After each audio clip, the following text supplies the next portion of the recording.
Alors, je peux leur partager déjà ma présentation. Juste avant, pour me présenter, donc moi j'habite en France, j'ai 36 ans encore, pas encore 37, et j'investis dans les parkings depuis 10 ans. Depuis 10 ans, j'investis dans les parkings assez massivement en France. J'ai sorti un livre il y a 6 mois à peu près, un peu plus maintenant, investir dans les parkings chez un grand éditeur en France, Erol, très réputé, qui fonctionne bien, et je t'accompagne aujourd'hui pas mal de gens de plus en plus pour qu'ils puissent se lancer et investir à leur tour dans l'immobilier et dans les parkings surtout, puisque les parkings ça fait partie de l'immobilier, mais il y a beaucoup moins de problèmes, beaucoup moins de galères effectivement qu'un appartement. Comme vous allez le voir par la suite, il n'y a pas les travaux, il n'y a pas les dégâts des eaux. C'est moins compliqué d'arrêter avec un locataire. Enfin, il y a énormément d'avantages. En fait, le parking, c'est l'investissement immobilier où on se prend pas la tête, où on se prend le moins la tête, où il y a le moins de désagréments. Parce que je peux vous assurer, quand vous achetez des appartements, ou des maisons, ou des immeubles, eh ben, vous avez des travaux à faire. Il y a les peintures entre les locataires, il y a la salle de bain, il y a la plomberie, il y a la législation aussi, la loi qui est très encadrée. Et parfois qui protège plus le locataire par rapport à vous, propriétaire. Donc il y a beaucoup de contraintes en fait avec l'immobilier d'habitation, ce qu'on dit pas forcément. Donc le parking, c'est une alternative. Ça veut pas dire qu'il faut que faire ça et pas faire d'habitation, mais c'est une alternative surtout quand on a peur et qu'on démarre et qu'on n'a pas forcément beaucoup d'argent au début. Ça permet de mettre le pied à l'étrier. Vraiment, c'est en ça que c'est fort et que ça plaît beaucoup. Alors, j'ai préparé quelque chose que je vais vous présenter avec grand plaisir. Hop, partager mon écran. Ah, il faut que C'est bon. tu me donnes la possibilité de partager mon écran. Normalement là tu peux. Normalement là tu peux. Ah, c'est bon. Tac. Génial. Hop. Et est-ce que vous voyez mon écran? Tout le monde voit mon écran? C'est bon, ça marche. Tu le vois aussi? Ouais, nickel, impeccable. Top. Alors, investissement dans les parkings. Donc, je vous ai déjà présenté rapidement qui j'étais, mais on va le refaire. Donc, je suis né en avril 86, et sous le signe du Bélier, donc 37 ans bientôt. Premier parking en mars 2013, j'avais 27 ans. En mai, j'en avais 65. Et j'ai pu arrêter mon job de commercial. J'étais commercial, tête commerciale dans une grosse entreprise dans le sport, multinationale, qui fabrique des machines de fitness pour les hôtels, pour les gyms et pour les particuliers. Et moi, je vendais ça aux particuliers. Je m'occupais des particuliers. J'ai sorti mon livre en juin. En octobre, j'ai sorti toute une formation, un bootcamp qui fonctionne très bien. Voilà. Et aujourd'hui, je réinvestis aussi. Donc ça, on pourra l'introduire, même si c'est pas l'objectif de la réunion. Je réinvestis l'argent que je gagne dans des startups, dans les entreprises en fait. J'investis dans les entreprises. Je deviens associé de jeunes entrepreneurs qui se lancent, enfin, qui se sont déjà lancés, qui ont déjà du chiffre d'affaires. Mais ça, c'est une nouvelle activité. Donc, en fait, ce qui est intéressant de voir, c'est qu'on peut partir d'un tout petit parking, un peu moche, bizarre, qu'on va voir après. Et ça peut nous emmener vers le fait d'être investisseur dans les entreprises, donc des projets beaucoup plus ambitieux. Donc c'est possible. Moi, j'ai commencé avec 4000 euros. Voilà. J'avais juste 4000 euros, aucune épargne. Et aujourd'hui, j'investis dans des startups qui lèvent pas mal d'argent. Donc on peut voir que c'est possible. Et je suis pas plus intelligent que vous. Alors, le parking, c'est un investissement qui répond à 3 points. 3 points clés. N'oubliez pas de réagir en commentaire. Hein. On pourra s'arrêter s'il y a des questions. Comme ça, je vous répondrai avant même la fin de la présentation. Aujourd'hui, il y a plein de gens qui manquent de compétences en immobilier. Moi, le premier. Au début, je connaissais rien à l'immobilier. C'était pas mon truc. Je gérais mal mon argent. J'ai pas de parents dans l'immobilier. Le seul parent qui me reste, c'est ma mère. Mon père, je l'ai plus depuis que j'ai 9 ans. Et ma mère n'a jamais acheté son appartement. Donc, je suis pas entouré de gens qui sont dans l'immobilier. Pourtant, je l'ai fait. Donc, c'est pas parce qu'on n'a pas l'entourage qu'on peut pas le faire. Donc, il y a un manque de compétences. Ça, c'est clair que vous avez certainement, peut-être, que moi j'avais, maintenant je l'ai plus. Donc, du coup, ça répond à ça, le parking, puisque c'est simple. Le manque d'argent, donc le manque d'épargne, le manque de possibilités de crédit. Quand on est au chômage, quand on est étudiant, quand on a un petit salaire, on peut, mais si on est endetté, par exemple, si on gagne le SMIC et qu'à côté on a fait du crédit à la conso pour avoir une belle télé à la maison pour regarder le sport, ben c'est compliqué d'aller faire un crédit parce qu'on est déjà endetté. Donc le parking peut répondre à ça, puisque l'emprunt sera beaucoup plus petit. Et le troisième point, c'est le manque de temps à consacrer à son bien immobilier. On n'a pas forcément beaucoup de temps pour gérer son bien. Et quand vous avez un appartement, comme je vous l'ai dit, bah il y a des travaux, il y a des choses à gérer beaucoup plus qu'un parking. Un parking, il n'y a rien à faire. Vous louez, il n'y a rien à détruire. Donc ça, c'est important de comprendre ces 3 points qui sont très très importants. Manque de compétences, manque d'argent, manque.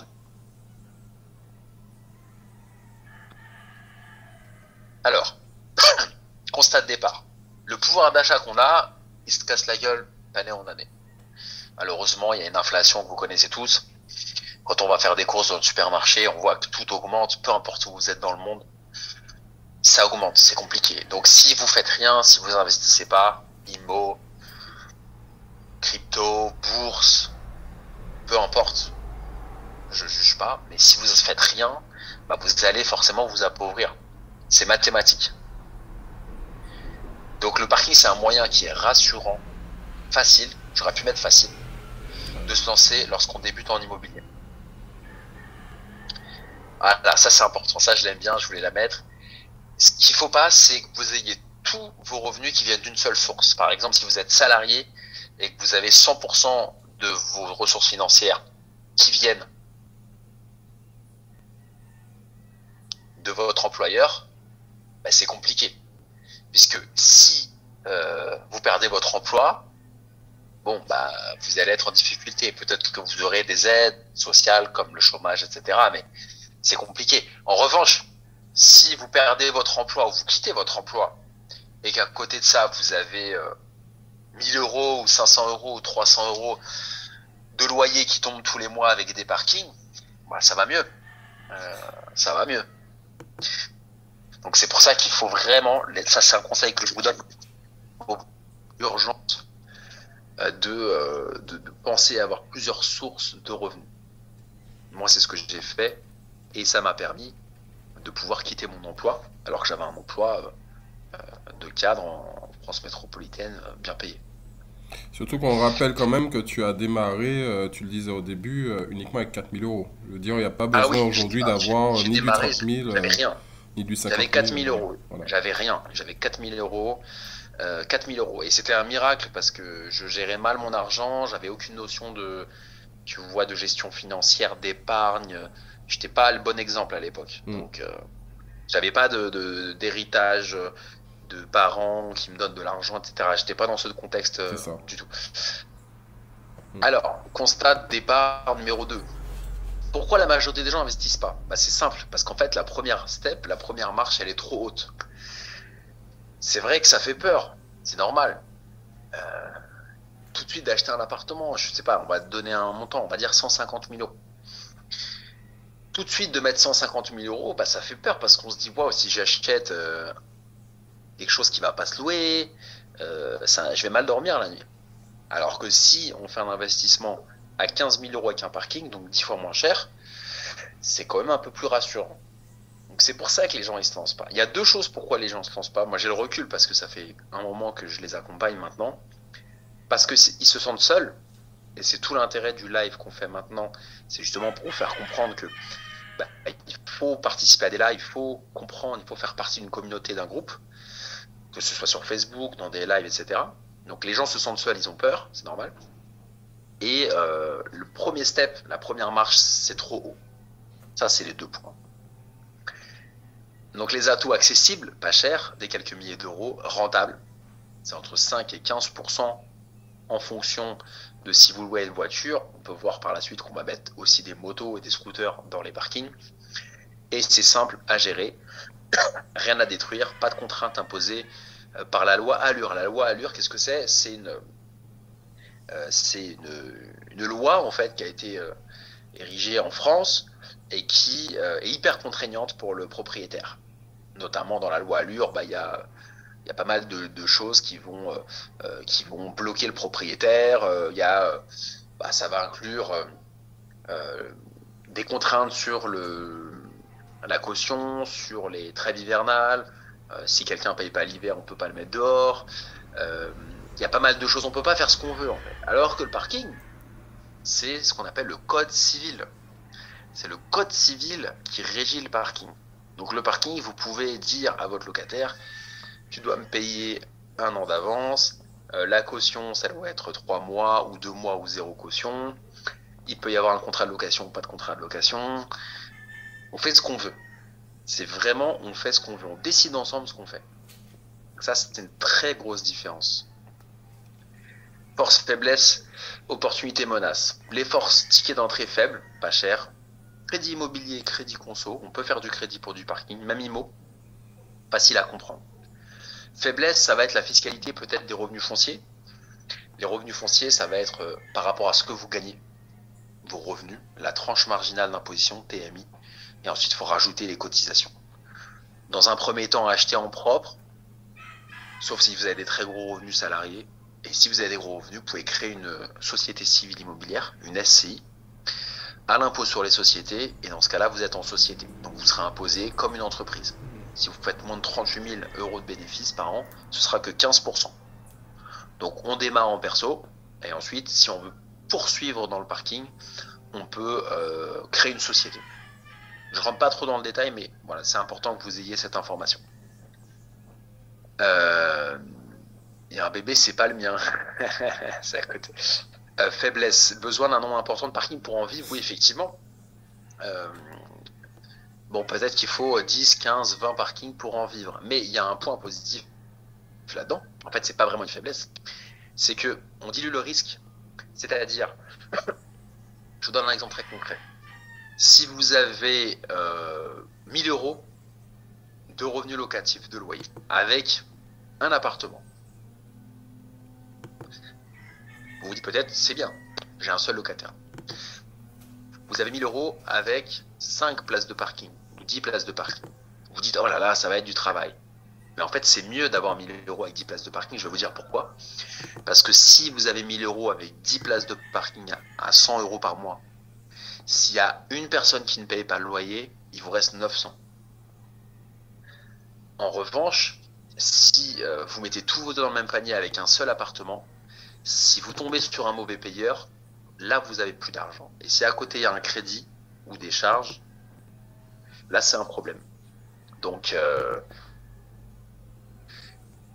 c'est bien de diluer le risque avec plusieurs locataires. Comme ça, si jamais il y a un mauvais payeur, c'est pas très grave, je le sens pas. Voilà, ça c'est important de le comprendre. Opportunité, stationnement 2 roues. Vous pouvez mettre des 2 roues sur vos places de parking où vous soyez dans le monde. On peut mettre des scooters, des motos. Ça, fallait y penser. J'ai été un des premiers à y penser en France. Il y a 10 ans, personne ne le faisait quasiment. Et je l'ai popularisé. Aujourd'hui, toutes les grosses sociétés de parking le font partout. En Espagne, au Portugal, un peu partout. En France, bien sûr, Indigo, Interparking, etc. Ils mettent tous des 2 roues maintenant. À l'époque, personne ne le faisait en 2013. Et j'ai eu cette idée-là. Et c'est une très bonne idée, puisque vous pouvez développer votre chiffre d'affaires plus rapidement. Puisque si vous mettez 2 roues sur une place de parking, vous gagnez 4 fois 50 euros de 200 euros versus 100 euros pour une voiture. Donc en fait, on fait x2 de chiffre d'affaires. Menace, baisse de la voiture individuelle. Effectivement, surtout dans les grandes villes. Hein. C'est pas valable partout, mais surtout dans les grandes villes en France. Pas vraiment une menace, puisque en réalité, comme on l'a vu, il y a de plus en plus de 2 roues, donc finalement on peut remplacer le 2 roues par la voiture, et il y a peu de bornes de recharge dans le parc privé. C'est en train de changer, mais aujourd'hui ça peut être une petite menace ou une faiblesse. Alors c'est vrai que c'est moche un parking.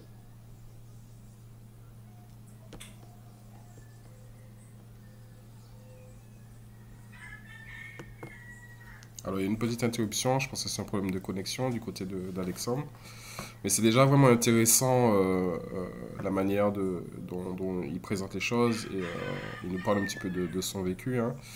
Euh, il y a une chose à comprendre, c'est que déjà, basiquement, l'investissement en Pour parking, son rentable, voilà. parce que je mettais une moto à 45. Voilà, on a eu une petite coupure de ton côté, hein, Alexandre. J'espère que là ça va. Ouais, c'est bon, nickel. Euh, Si tu veux que je revienne en arrière, Non, c'est bon, c'est bon, c'est bon. On était sur le même slide. bien en arrière ou Ouais, pas? c'est bon, c'est bon. Du coup, oui,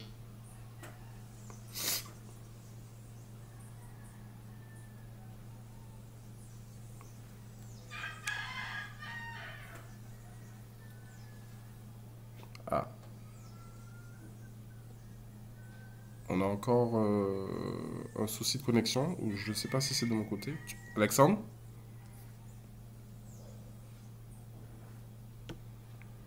On ne t'entend pas. tu m'entends? Ouais, il y a eu des coupures. Donc je te les signalerai, hein, de toute Ah façon, hein. mince. C'est de ton côté. C'est de mon Vous côté? m'entendez bien ou pas? Est-ce Oui, que... non, oui, c'est de ton côté. Nous, on entend. Ah, d'accord, très bien. Ok, donc c'est de mon Ah, ok. côté. Ok, ok. Je me tais alors. D'accord. Faites, n'hésitez pas à Ok, laisser des ok. commentaires, hein, si vous voyez qu'il manque du son, etc. Que tout le monde soit au même niveau d'écoute, ok? Exactement. Voilà, S'il manque Pas de des problème, choses, on est là. vous me le dites. super, nickel. Génial. Vous me dites s'il manque des choses, hein. Alors attendez, je remets la présentation.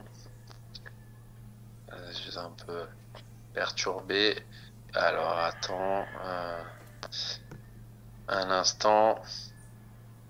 Reprendre le partage. Super. Donc voilà un parking, c'est un exemple. Donc en fait, je vais vous montrer ça pour une raison très simple. C'est de vous dire que c'est une bonne opportunité d'acheter des parkings dont personne ne veut. N'achetez pas un parking magnifique qui vaut 30 000 euros, 40 000 euros, où on peut garer un gros 4x4, etc. Vous voyez un petit parking un peu bizarre dans un immeuble, ça peut être une opportunité. Ce parking, personne n'en voulait. Personne. Personne, personne, personne. C'est limite si l'agent immobilier, il avait pitié de moi. Il a vu un adolescent avec un sac à dos vouloir acheter ça, il savait pas ce que j'allais en faire. Moi, je savais que j'allais mettre une moto. Donc les places atypiques, c'est là où on fait des bonnes affaires. C'est ça vraiment que je veux vous exprimer aujourd'hui. Alors, hop, je reviens. Alors, c'est moche, oui, mais c'est rentable. C'est rentable. Donc là, on voit 2 places, par exemple, que j'ai. Donc c'était toujours dans Paris. Et ça, ce sont des places individuelles moto, vous voyez. Il y a une petite place. Je peux vous dire combien je les ai payées. Je les ai achetées 2000 euros la place. D'accord? J'en ai 6. 2 au moins 1, 2 au moins 2. 2 au moins 3. Ça fait 12 000 euros. 12 000 euros. J'ai acheté. Et aujourd'hui, ça me rapporte 6 x 5, 30, 300 euros par mois. Voilà. C'est 300 euros par mois de loyer. Il y a un seul point faible dans cet immeuble, c'est qu'il y a un monte-voiture, c'est un ascenseur. Et ça, c'est pas terrible. Parce que vous savez, quand vous avez un ascenseur, parfois ça tombe en panne. Donc moi, je vous déconseille d'acheter quand il y a un ascenseur. Achetez quand il y a une rampe d'accès. Si c'est dans une copropriété. Si c'est des parkings à l'extérieur, il n'y a pas besoin. Mais si c'est sous un immeuble, achetez quand il y a une rampe d'accès, comme on appelle. Mais pas un monte-voiture. Je suis encore sur le terrain. Bah voilà, j'ai acheté un parking. En janvier, j'en ai acheté même un autre récemment. Donc je suis encore là, je sais de quoi je parle et je connais bien mon domaine. C'est pour vous montrer ça. Donc c'est abordable, ouais, effectivement. En France, en moyenne, c'est entre 20 et 30 000. 15 et 30 000. Entre 5 et 15 000, c'est plutôt une place de parking moto dans une grande ville ou dans une zone un peu plus rurale. Ou un garage un peu à la campagne. Après, à vous de me dire où vous êtes pour qu'on puisse, je puisse réfléchir. Vous pourrez me contacter si vous avez besoin pour que je puisse vous donner des conseils spécifiquement dans le lieu où vous êtes. Mais là, la présentation, elle est vraiment généraliste. Ça peut s'appliquer partout. Où vous soyez, vous pouvez mettre une moto, un 2 roues, un scooter ou une voiture dans un parking. Et dans les centres-villes, ça peut être très cher un parking. Parfois, on vend même des plus de 50 000, plus de 70 000. Est-ce que c'est intéressant ou pas? Je sais pas. Ça dépend de la demande, ça dépend combien vous pouvez louer. Donc c'est rentable, entre 5 et 15%, en fonction du mode d'exploitation. Quand je dis mode d'exploitation, c'est je mets une voiture, ou je mets scooter moto, ou je mets un vélo électrique, ou si c'est un box, je peux faire du stockage aussi. Vous pouvez très bien acheter des box, des garages, et aller voir les entreprises du quartier et leur dire, bah voilà, vous avez besoin de stocker du matériel, je vous offre du stockage avec mon parking. Et là, les professionnels, souvent, ce sont des bons payeurs. c'est très bien d'avoir un professionnel. Vous lui faites une quittance de loyer et ça marche très bien. Lui, il passe en charge, etc. Donc c'est simple à gérer, hein. On en a déjà parlé. Pas de dégradation. Pas de dégradation. Et puis, code civil, pas de diagnostic de performance énergétique. Ça, c'est un gros problème, le DPE. Le DPE, c'est on peut pas louer l'appartement parce qu'il y a trop d'humidité, il n'y a pas le bon chauffage, il n'y a pas la bonne fenêtre, et vous devez faire des travaux, ça coûte très cher. Ouais. Et les locataires, ils sont très pénibles. Ils se plaignent beaucoup, ça va jamais. Moi, j'avais acheté un appartement à un moment, il y avait du bruit, il y avait ci, il y avait ça, c'était infernal, j'ai fini par le vendre. Alors, du tout de suite, aujourd'hui, c'est la génération un peu Snapchat, TikTok, etc. On veut tout de suite, on veut être riche tout de suite. Bah non, en fait. Moi, ce que je dis, c'est qu'il faut le faire step by step. Il vaut mieux avoir un petit loyer de parking à 100 euros, 50 euros, 200 euros, 300 euros, que de penser qu'on va avoir 5 millions tout de suite. Donc, un tiers vaut mieux que deux, tu l'auras. Ça, c'est vraiment quelque chose que je revendique et qui est un peu à l'inverse de la mode d'aujourd'hui, mais c'est important d'y aller step by step. Oui, non. Pourquoi on y va, pourquoi on n'y va pas? On y va s'il y a une rampe d'accès. Charge faible, ça va être à peu près 20 euros. 20-25 euros max. Petite copropriété, donc un petit immeuble, si c'est dans une copropriété. Pour une zone à pouvoir d'achat, avec un minimum d'argent. Pourquoi? Parce que le parking, bon, si on n'a pas de quoi manger, on va pas acheter un parking. Donc il faut quand même aller là où les gens peuvent, comment dirais-je, payer pour garer leur moto ou leur scooter. C'est important. N'y allez surtout pas quand il y a un monde de voiture, un ascenseur, un monde de charge. Des charges élevées supérieures à 30 euros par mois, on n'y va pas. Des grandes barres d'immeubles immenses, on n'y va pas. Et un locataire qui négocie, qui paye en espèces, qui veut pas de contrat, qui veut rien, ça va être que des problèmes. Bon, voilà. Là, je vous montre un exemple. Comme quoi on peut gagner de l'argent avec du parking. C'est une double place de parking que j'ai acheté 47 000 hors frais de notaire, qui me rapporte 700 euros par mois. Voilà. Là, je gagne 700 euros par mois. J'ai 10 locataires à 70 euros. 700 euros par mois. Donc j'ai un crédit dessus. Et si on fait le crédit, enfin les revenus moins le crédit, il me reste 431 euros dans la poche. Cash au brut. Après, on va enlever en réalité 20 euros par mois de charge. Donc il reste à manger quand même. Donc voilà ce qu'on peut faire avec du parking. C'est un exemple. Je dis pas que c'est ce qu'il faut que vous fassiez. Mais quand j'ai des mauvaises langues qui me disent le parking c'est compliqué, on gagne pas assez, il n'y a pas beaucoup. J'ai mis ça sur le bon coin, je gagne 700 euros par mois. Est-ce que c'est facile à gérer ou pas? Bah oui, c'est un fichier Excel. C'est un fichier Excel. Encaissement, avec ça c'est une localisation que j'ai. Il y a Jean-François, Yvan, JB, Adrien, 60, 60, 60, je pointe, ça fait un total, un truc, et voilà. Qui a dit que c'était compliqué? C'est pas compliqué. Et ça, on peut le télécharger même sur mon site internet, alexandrelacharme.com. On peut télécharger ce fichier-là gratuitement. C'est très simple. Voilà. Donc, pour ma petite présentation, maintenant, je suis à votre dispo si vous avez des questions pour vous aider. Nickel. Alors, il nous reste à peine 8 minutes pour les questions. Ouais. Donc, n'hésitez pas. Donc, là, vous pouvez prendre la parole en direct hein, ou les poser directement à l'écrit. C'est parti.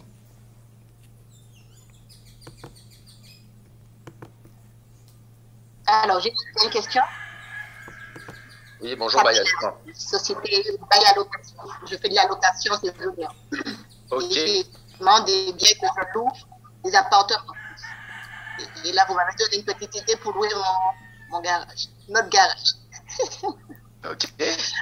Alors, ma question, c'est au niveau de la sécurité. Je vois effectivement qu'il y a une place, qu'il y a des motos un peu sur une place, mais au niveau de la sécurité des motos, est-ce qu'il y a des codes? Comment ça se fait? Alors, en fait, c'est sous un immeuble, c'est dans une copropriété, et chacun a un bip, à une télécommande. Chacun a une bip, il y a une porte, l'immeuble est très sécurisé, chacun a une télécommande, et on peut rajouter de la sécurité en mettant au sol un attache chaîne. perce le sol avec une perceuse, on met une encre pour attacher la chaîne. Comme ça, la personne attache avec une chaîne son scooter ou sa moto. Et après, il a un bip d'accès pour la copropriété. Il n'y a aucun problème de sécurité. J'ai jamais eu un vol de scooter ou de moto. Personne ne s'est fait rien voler. D'accord.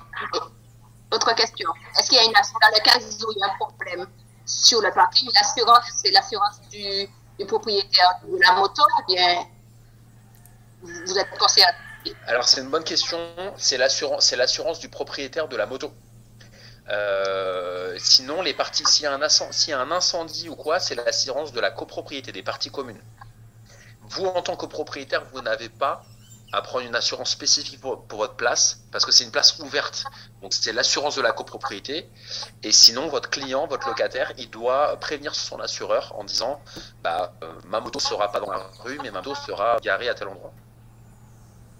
Ok, d'accord. Ok. Autre question. Désolé. On va laisser la parole à Nadine, que un petit peu tout le monde pose des questions. Pose ta question à l'écrit, et on fera un topo des questions auxquelles on n'a pas eu de réponse, on enverra par email à tout le monde. Nadine, à ton tour. Je répondrai. Alors, juste où est-ce qu'on peut trouver des affaires? Juste ça, et c'est fini. Oui. Ça dépend. Parce que on est en Martinique. Si je veux investir sur Martinique, j'ai un gros point d'interrogation. Alors, en Martinique, il y a quoi comme site de petites annonces? Il y a Le Bon Coin ou pas en Martinique? Oui, il y a Le Bon Coin. Mais j'ai jamais vu ça. T'as vu ça? Le Bon Coin, faut taper parking sur Le Bon Coin. Regardez s'il y a des parkings sur Le Bon Coin. Je sais que en France métropolitaine, il y a beaucoup de parkings. Moi, j'ai beaucoup acheté ça. Il faut regarder sur les sites de petites annonces. Agences immobilières et sites de petites annonces. Pour trouver les locataires et trouver les parkings. Ok, à toi Nadine. Merci Sabrina. Alors, la question c'est par rapport pour un étudiant, est-ce que vous conseillez ce type d'investissement 100%. Pour démarrer à 100%? 100%. J'ai commencé quand j'étais étudiant en alternance. Quand on est étudiant, on n'a pas d'argent, on n'a pas de compétences. C'est le meilleur investissement quand on est jeune, quand on est étudiant. Moi, c'est ce que j'ai fait. Aujourd'hui, vous voyez. Donc oui, je conseille 1000 fois à un étudiant. Il va beaucoup apprendre. Et en termes de financement, comment, quelle astuce ou vers quoi se tourner justement pour pouvoir financer? Généralement, quand on est étudiant, on n'a pas forcément des économies énormes. Alors, il faut aller voir la banque et il faut regarder si on peut faire un crédit immobilier. Ça va être un peu compliqué s'il n'y a pas de revenus. Sinon, ça peut être un crédit à la consommation aussi. Crédit immo, crédit conso, les deux sont possibles pour du parking. Et prêt étudiant, non? Peut-être, faut demander à la banque. Mais ça peut, oui, un prêt étudiant, s'il n'est pas alloué aux études, que l'étudiant peut faire ce qu'il veut avec son prêt étudiant. Voilà. Ouais, si par exemple il peut avoir un prêt étudiant, je dis n'importe quoi, de 8 000 € ou de 10 000 €, il peut très bien les utiliser dans l'achat d'un parking, c'est intelligent. D'accord. Autre question, dans les images que tu as montrées, effectivement, ça rejoint peut-être la question précédente. Et, en termes d'accès, c'est-à-dire que tu as un box, tu as une superficie de box, et en fait, toi, tu calcules aussi le nombre de véhicules que tu peux installer dedans, si j'ai bien compris. Exactement. D'accord. Et donc, du coup, là c'est ouvert. Moi, je pensais forcément que les box étaient fermées. Non, c'est pas des box, moi. D'accord. J'ai pas acheté de box, j'ai acheté des places ouvertes en fait en copropriété. Mais on peut acheter aussi des box fermées avec une porte. C'est un autre style, mais on peut le faire aussi. Les deux sont possibles. D'accord. Et donc la cohabitation est possible entre deux locataires, mine de rien, quoi. Bien sûr. Ou plusieurs. Bien sûr, on a le droit de le faire. Ce n'est pas interdit, on a tout à fait le droit de le faire. Et il faut simplement prévenir les locataires en disant vous avez l'emplacement numéro 2, on fait un marquage au sol, on met des numéros au sol. Et ça se passe très bien. Une autre question, quels sont les points de vigilance qu'on doit avoir lorsqu'on fait l'acquisition d'un box ou bien d'une place de parking? Alors, il faut regarder les charges de copropriété. Il faut demander les frais, les charges. Très important. Elles doivent pas dépasser quel pourcentage? C'est pas vraiment un pourcentage, c'est plutôt un montant. Moi, je trouve qu'il ne faut pas que ça dépasse 25 € par mois. Si vous achetez dans un parking en copropriété et que vous avez des charges de plus de 25 euros par mois, ça veut peut-être dire que l'immeuble est mal géré, c'est pas bon. Donc, faut faire attention, il faut que les charges soient faibles. Et il faut qu'il y ait aussi de la demande locative, on puisse difficilement se garer dehors, il faut qu'il y ait de la demande. Donc, il faut regarder ça. Voilà, ok, bon, très bien. On va arrêter là pour les questions. Merci à tous d'avoir été présents. Je sais que c'est très court comme session. On aimerait faire beaucoup plus long et prendre plus le temps de faire les choses. Alors, deux choses. Je vais vous envoyer à tous le lien pour le livre d'Alexandre que moi-même j'ai commandé. Alors ici, pour ceux qui sont sur les Antilles, il faut le commander directement à la Fnac. Ça prend une petite vingtaine de jours pour arriver et c'est vraiment réellement intéressant. Même au-delà de la notion de parking, il parle de tout ce qui est l'investissement et puis les possibilités qu'on a en fait en réalité. Et puis, si vous avez des questions, vous pouvez les laisser. Je vous enverrai un lien. Vous pouvez laisser l'ensemble des questions. On essaiera d'y répondre, d'en faire un espace où voilà, tout le monde a les questions, les réponses à ces questions. Et donc voilà. Alexandre, merci à toi pour ce moment. Merci à toi pour l'invitation. Merci à toutes les personnes présentes. J'espère que ça vous a apporté de la motivation, des idées. Et si vous avez d'autres questions, j'y répondrai avec plaisir. Je suis là, on se connecte. Avec plaisir. Merci à tous. Merci, à bientôt. Ciao, ciao. Bye. Bye bye. Merci, au revoir. Merci, avec plaisir.